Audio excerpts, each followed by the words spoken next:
Parliament సీట్లు ఉంటాయి. అయితే 2014 ఎన్నికల్లో ఆమ్ ఆద్మీ పార్టీకి రాలేదు, కాంగ్రెస్ పార్టీకి రాలేదు, ఓన్లీ బీజేపీ పార్టీకి 7 సీట్లు వచ్చాయి.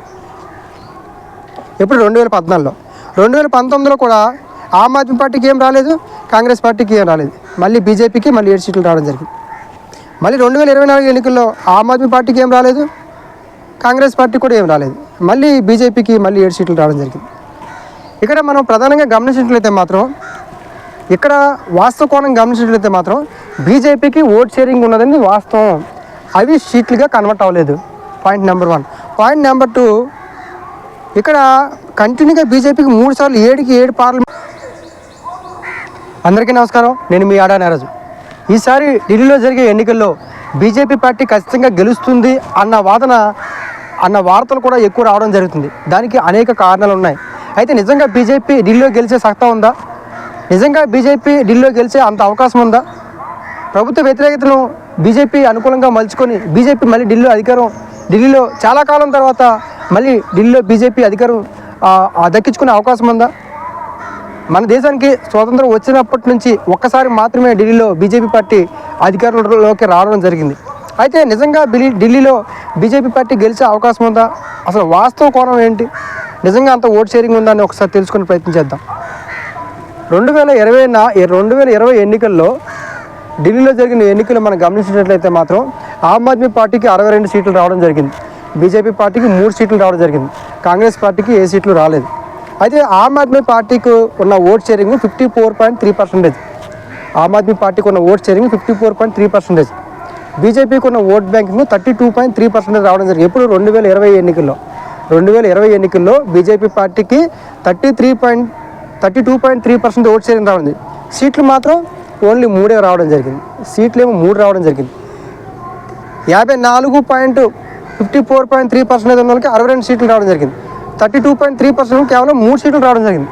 అంటే బీజేపీకి ఢిల్లీలో ఓట్ షేరింగ్ అనేది ఖచ్చితంగా ఉంది. ఢిల్లీలో బీజేపీకి ఓట్ షేరింగ్ అనేది బలంగా ఉంది, కానీ అది సీట్లుగా కన్వర్ట్ అవ్వలేదు. కాంగ్రెస్ పార్టీకి 9.7 ఉంది, కానీ అది ఓట్లుగా అది కొన్ని కారణాల వల్ల కాంగ్రెస్ అది అక్కడ లిఫ్ట్ అవ్వకపోవడానికి కొన్ని కారణాలు ఉన్నాయి. అయితే బీజేపీకి గెలిచే అవకాశం ఉందంటే 32.3% ఓట్ షేరింగ్ ఆల్రెడీ 2020 ఎన్నికల్లోనే బీజేపీకి ఉంది, కానీ సీట్లు మాత్రం 3 రావడం జరిగింది. అదేవిధంగా ఒకసారి మనం గమనిస్తే పార్లమెంట్ ఎన్నికలు కూడా గమనించినట్లయితే మాత్రం 2014లో మొత్తం ఢిల్లీలో 7 పార్లమెంట్ సీట్లు ఉంటాయి. ఢిల్లీలో 7 పార్లమెంట్ సీట్లు ఉంటాయి. అయితే 2014 ఎన్నికల్లో ఆమ్ ఆద్మీ పార్టీకి రాలేదు, కాంగ్రెస్ పార్టీకి రాలేదు, ఓన్లీ బీజేపీ పార్టీకి 7 సీట్లు వచ్చాయి. ఎప్పుడు 2014లో. 2019లో కూడా ఆమ్ ఆద్మీ పార్టీకి ఏం రాలేదు, కాంగ్రెస్ పార్టీకి ఏం రాలేదు, మళ్ళీ బీజేపీకి మళ్ళీ 7 సీట్లు రావడం జరిగింది. మళ్ళీ 2024 ఎన్నికల్లో ఆమ్ ఆద్మీ పార్టీకి ఏం రాలేదు, కాంగ్రెస్ పార్టీ కూడా ఏం రాలేదు, మళ్ళీ బీజేపీకి మళ్ళీ 7 సీట్లు రావడం జరిగింది. ఇక్కడ మనం ప్రధానంగా గమనించినట్లయితే మాత్రం, ఇక్కడ వాస్తవ కోణం గమనించినట్లయితే మాత్రం బీజేపీకి ఓట్ షేరింగ్ ఉన్నదని వాస్తవం. అవి సీట్లుగా కన్వర్ట్ అవ్వలేదు. Point number 1. పాయింట్ నెంబర్ 2, ఇక్కడ కంటిన్యూగా బీజేపీకి 3 సార్లు 7 పార్లమెంట్ సీట్లు ఎంపీలు రావడం అనేది, ఇక్కడ ఢిల్లీలో ఉన్న ప్రజలు ఏం కోరుకుంటున్నారంటే ప్రధానమంత్రిగా మోడీ గారు ఉండాలని కోరుకుంటున్నారు, ఢిల్లీకి కేజ్రీవాల్ గారు ఉండాలని కోరుకుంటున్నారు. బీజేపీకి కంటిన్యూగా సీట్లు రావడం వల్ల ఏమవుతుందంటే ప్రధానమంత్రిగా నరేంద్ర మోడీ గారే ఉండాలి, అదేవిధంగా ఢిల్లీకి ముఖ్యమంత్రి కేజ్రీవాల్ గారు మాత్రమే ఉండాలనే విషయాన్ని ఇక్కడ ప్రజలు బలంగా, ఇక్కడ వాతావరణం అంటే ఢిల్లీలో ఉన్న వాతావరణం గమనించినట్లయితే మాత్రం ఢిల్లీ యొక్క ప్రజలు కోరుకుంటుంది ఏంటంటే ప్రధానమంత్రిగా మోడీ గారు ఉండాలి, ఢిల్లీ ముఖ్యమంత్రిగా కేజ్రీవాల్ ఉండాలని చెప్తున్నారు. నిజంగా ఒకవేళ బీజేపీ ఢిల్లీలో అధికారం రావాలంటే ఇప్పుడు ఇంకా ఏదైతే ఈ 32.3% ఉందో ఇంకా 22% ఓట్ షేరింగ్ పెరిగితే కానీ బీజేపీ అధికారం రావడానికి కష్టం. 22% ఓట్ షేరింగ్ పెరగాలి, ఇంకా 22% ఓట్ షేరింగ్ పెరిగితే కానీ బీజేపీ ఢిల్లీలో అధికారంలో వచ్చే అవకాశం లేదు. కాబట్టి బీజేపీకి ఢిల్లీలో అవకాశం లేదు అనడానికి లేదు.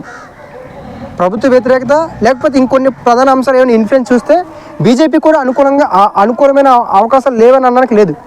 బీజేపీకి అవకాశం ఉన్న విషయం వాస్తవం, కానీ ఖచ్చితంగా గెలుస్తుంది అంటే ఇక్కడ గెలిచే అవకాశాలు తక్కువగా ఉన్నాయి. ఎందుకంటే ఇక్కడ ఉన్న ఓట్ షేరింగ్కి సీట్ల షేరింగ్కి చాలా తేడా ఉంది.